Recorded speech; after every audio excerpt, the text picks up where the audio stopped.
ممانعت جس چیز کی ہے وہ قرض کے معاملات کے حوالے سے ہے، اور دوسرا جیسے ابھی ہم احادیث کے حوالے سے دیکھیں گے وہ معاملات ہیں جہاں پہ آپ بارٹر ٹریڈ کرتے ہیں، چیزوں کا باہمی لین دین کرتے ہیں، اور اس کے نتیجے میں تو گویا یہ معاملات ہیں جن کا بھی میں تذکرہ کروں گا، لیکن جو اضافہ تجارت کی صورت میں ہوتا ہے وہ اضافہ ممنوع نہیں ہے، اس کا ہم تذکرہ پہلے پڑھ آئے ہیں۔ وَأَحَلَّ اللَّهُ الْبَيْعَ وَحَرَّمَ الرِّبَا، اللہ نے تجارت کو حلال کیا اور سود کو، ربا کو حرام قرار دیا۔ تو گویا جو تجارت میں اضافہ ہے وہ ممنوع نہیں ہے، جس اضافے کو ممنوع قرار دیا گیا ہے وہ معاملہ ہے کہ جس کے اندر آپ ایک قرض دیتے ہیں اور اس قرض کے اگینسٹ جو ہے وہ آپ اضافہ جو ہے وہ لیتے ہیں، تو گویا ایسے معاملات جو ہیں وہ ربا کی ڈیفینیشن میں اور وہ ممنوع ہیں، لیکن وہ اضافہ جو آپ تجارت کی صورت کے اندر کرتے ہیں وہ ممنوع نہیں ہے۔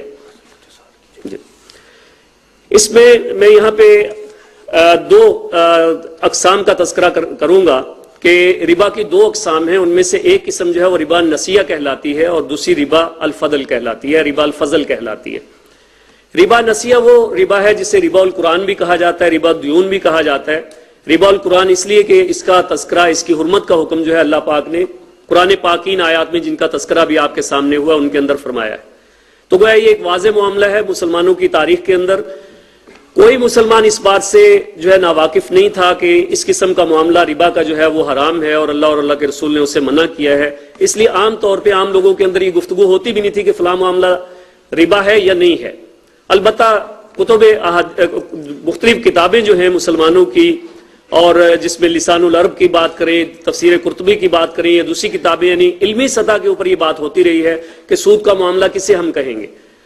ورنہ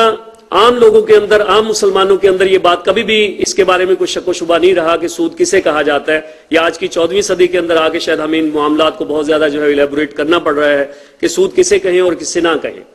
یہ جو قرض کے معاملات میں جہاں پہ آپ نے کسی شخص کو قرض دیا اور اس کے اگینسٹ آپ نے اس پہ اضافہ لیا، تو گویا ایسا معاملہ جو ہے وہ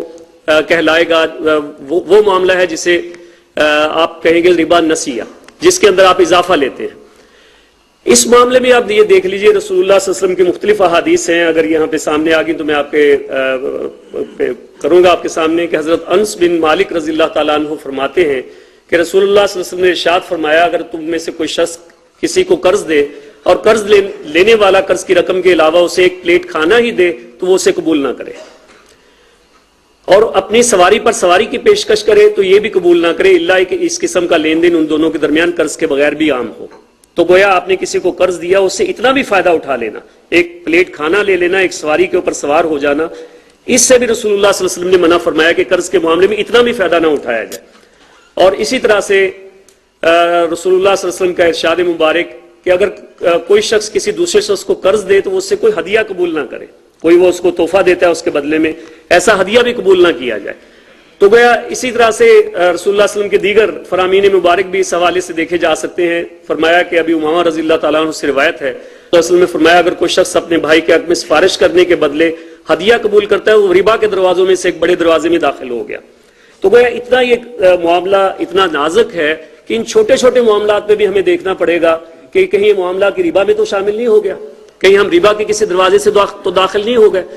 تو گویا جو اس سے پہلے میں نے احادیث کے حوالے سے آپ کے سامنے تذکرہ کیا کہ کوئی فائدہ اٹھانا وہ بھی ربا کی تعریف کے اندر شامل ہے جہاں پہ آپ نے کوئی قرض کا معاملہ کیا۔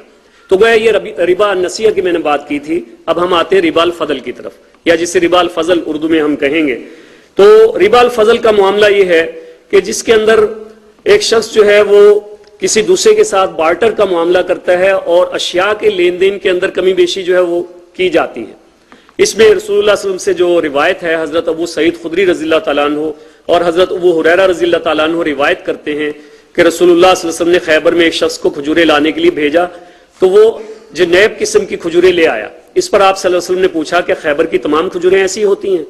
تو اس نے جواب دیا نہیں یا رسول اللہ صلی اللہ علیہ وسلم، ہم 1 سا کھجور کے عوض 2 سا اور 2 سا کھجوروں کے عوض 3 سا لیتے ہیں۔ اس پر آپ صلی اللہ علیہ وسلم نے فرمایا کہ ایسا مت کرو، ایسا مت کرو، تمام کھجوروں کو درہموں کے عوض بیچو اور ان درہموں سے جنیب کھجوریں جو ہیں وہ خرید لو۔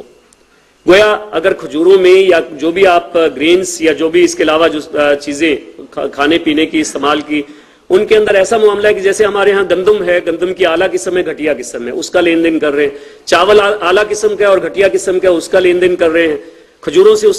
اس کی طرف آپ آئیے. تو ایسے معاملات کے اندر جہاں پہ آپ تھوڑی چیز دے کر زیادہ چیز لے لیں یا زیادہ چیز دے کر تھوڑی چیز لے لیں، چاہے وہ گھٹیا ہو یا بڑھیا ہو، اس کو رسول اللہ صلی اللہ علیہ وسلم نے منع فرمایا. اور یہ ربا الفضل ہے.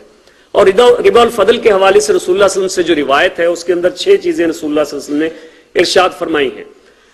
یہ حضرت ابو سعید الخدری رضی اللہ تعالیٰ عنہ کا ارشاد کی طرف سے، اور یہ 2 حدیث ہیں. اس میں یہ پہلی حدیث عبادہ بن صامت رضی اللہ تعالیٰ عنہ سے روایت ہے، قال قال رسول اللہ صلی اللہ علیہ وسلم الذهب بالذهب والفضة بالفضة والبر بالبر والشعير بالشعير والتمر بالتمر والملح بالملح مثلا بمثل سواء بسواء يدا بيد فإذا اختلف هذه الأصناف فبيعوا كيف شئتم إذا كان يدا بيد اور كما قال صلی اللہ علیہ وسلم. رسول اللہ صلی اللہ علیہ وسلم نے ارشاد فرمایا، عبادہ بن صامت رضی اللہ تعالیٰ عنہ بیان کرتے ہیں کہ سونے کے بدلے میں سونا، چاندی کے بدلے میں چاندی،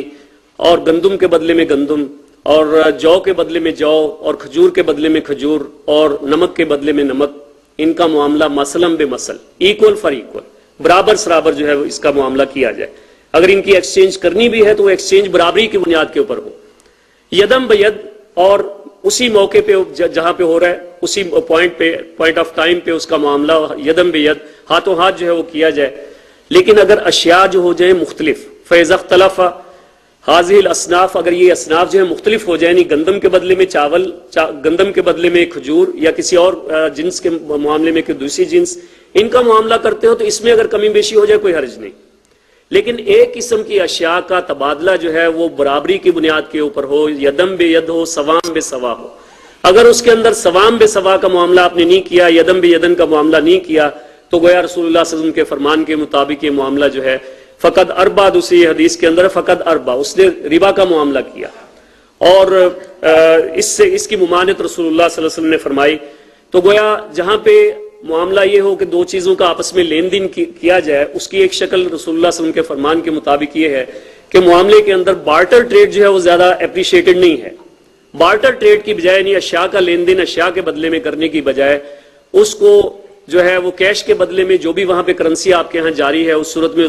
اس کا لین دین کیا جائے. اگر آپ کرنسی کی بجائے اگر ویسے اس کا لین دین کرنا چاہتے ہو تو پھر برابری کی بنیاد پہ کرو. اگر آپ نے برابری کی بنیاد پہ وہ لین دین نہیں کیا تو گویا یا آپ نے سودی معاملہ کیا یا آپ نے ربا کا معاملہ کیا. اس سے رسول اللہ صلی اللہ علیہ وسلم نے منع فرمایا. اور اسی طرح سے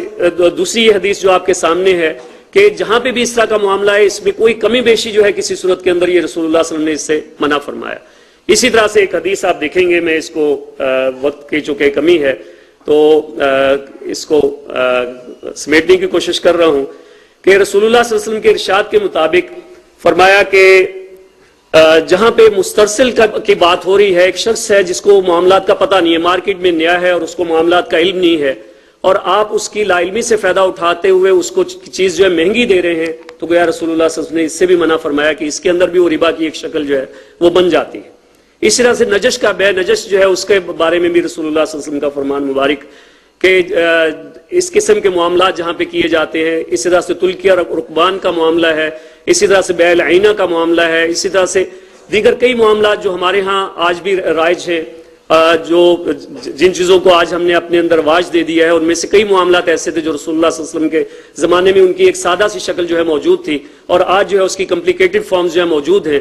لیکن اگر ہمارے سامنے وہ اصول رہے تو اس اصول کی روشنی میں ہم دیکھ سکتے ہیں کہ وہ معاملہ جو اس وقت کیا جا رہا تھا وہ ربا کا معاملہ ہے، اور اس کی بنیاد کے اوپر ہم فیصلہ کر سکتے ہیں. اور اس کی تفاصیل جو ہے ہم ہماری کتب کے اندر بڑی تفصیل سے اسکالرز جو ہیں اور علماء جو ہیں انہوں نے لکھی ہیں.